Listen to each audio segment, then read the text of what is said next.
Abby here. Elliot here. This week we are reviewing James Bond, Quantum of Solace. I always wanted to do this with my finger, the gun. Oh, yes. See, I carry a larger caliber of weapon. So, but I mean, you know what, folks? First, let's get it out of the way.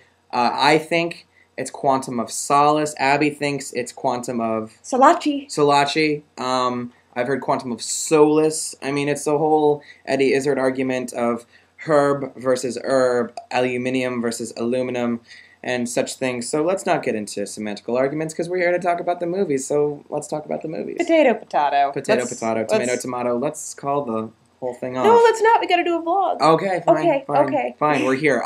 Quantum of Solace. Daniel Craig is back as 007 in his broody walk around, shoot some people, drive some cars.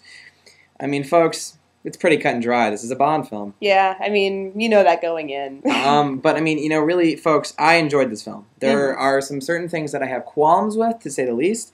But overall, I really thought that, you know, it wasn't a home run. It wasn't, you know, on the same caliber as Casino Royale. But honestly, following up that, there's got to be like some second product syndrome where things fall a little bit flatter and don't sing just as well. See, and the feeling of this this sequel, I mean, honestly, really, it feels like a sequel. I mean, this series, it really feels less like a franchise and more like a series. It's got such a sequential nature to it that this really kind of feels like the sophomore album syndrome that a lot of bands get. You know, where the product's good, but it's not quite as good as the first time around, but you're still interested. Of course, because the thing that most of you who have not seen the film yet would not know is that the beginning of Quantum of Solace takes place literally 20 minutes after the final frames of Casino Royale. It picks up right where the action left off, and it continues the storyline and takes it into entirely different places. So I think what this is supposed to signify to us is that the old days of James Bond, where a conflict is presented and then dealt with in the span of a single film,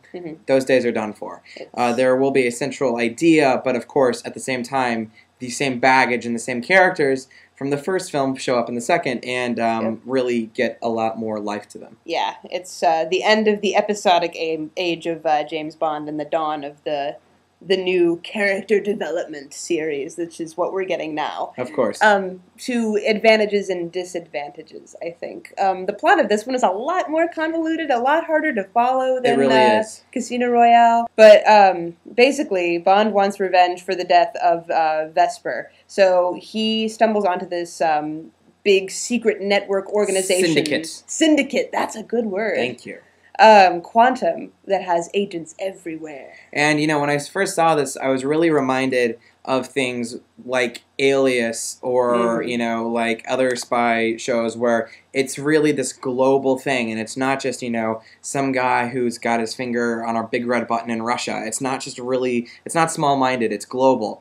And that sort of takes the entire idea of evil and manipulation and corruption when you're not just talking about one government, when you're talking about pretty much the entirety of world governments. It's a really, really interesting idea, but at the same time, it's really easy to get lost in the static of that. And I felt myself being kind of I needed an anchor through the film to sort of keep me level of what was going on. There wasn't one. And there wasn't really one. I'm sure that if I went back and saw it a second time, I would have a better, you know, perspective on what was going on. However, as of right now, I'm still sort of dissecting what was happening throughout the course of the film. And there was a lot going on. A lot of stuff.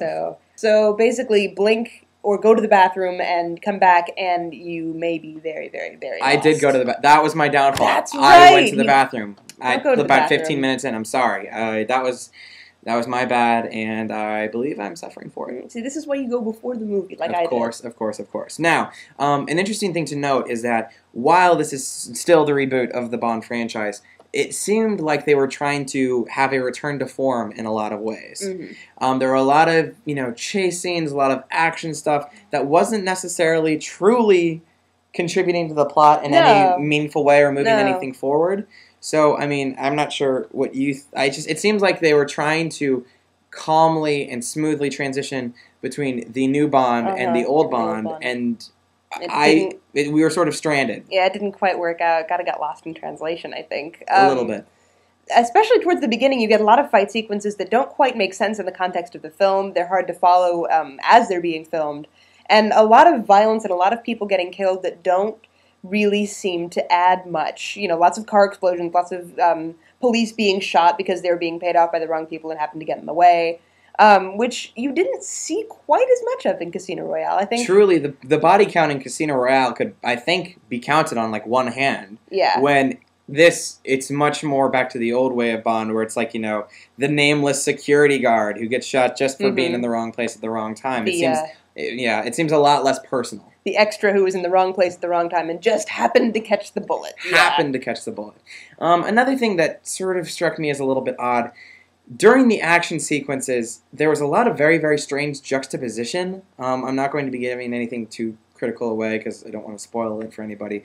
But in the first scene, the first real chase action sequence, it's juxtaposed with a horse race in Italy. Oh, yeah. What was that about? And it's just like, look, I understand that you're trying to say something stylistic about, you know, the cantankerous thing that's going on above ground and then the cantankerous stuff that's happening in these crazy, you know, subterranean, like, alleyways in Italy. That's fine, but really, do we need it? Same thing when, you know, Bond is discovering the plot.